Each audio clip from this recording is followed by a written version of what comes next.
সব স্বামীদেরই বোঝা উচিত যে আমি যেরকম একজন পরের মেয়ে নিয়ে সংসার করছি, আমার মেয়েও কিন্তু একদিন পরের সংসারে যাবে। আজকে আমি যে আচরণ করছি তার শ্বশুরবাড়ি সম্পর্কে যেমন শোনাচ্ছি, এরকম কিন্তু আমার মেয়েকে শুনতে হতে পারে। কারণ এটা দুনিয়াতে রীতি। এটা আপনি যেমন করবেন আপনি তার ফল ওই রকমই পাবেন। আপনি ভালো করবেন হয়তো বা সাময়িক কিছুক্ষণের জন্য, কিছু দিনের জন্য, বছরের জন্য আপনি হয়তো বা ভালো কিছু পাচ্ছেন না, কিন্তু আল্লাহ নিশ্চয়ই আপনার জন্য ভালো কিছু রেখেছে।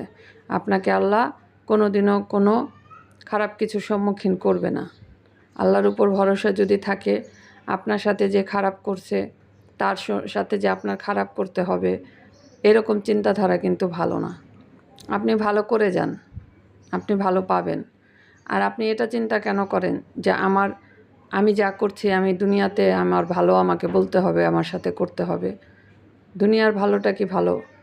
আপনি আখিরাতের জন্য এটা জমা রাখেন। আপনার সাথে যেটা ভালো হবে সেটা আখিরাতে হতে পারে। সেই ভালোটা কি আপনার বেশি ভালো হবে না?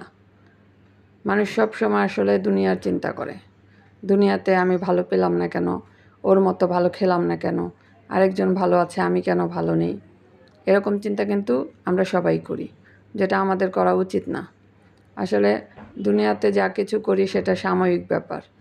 আখিরাত তো আছে, সেখানে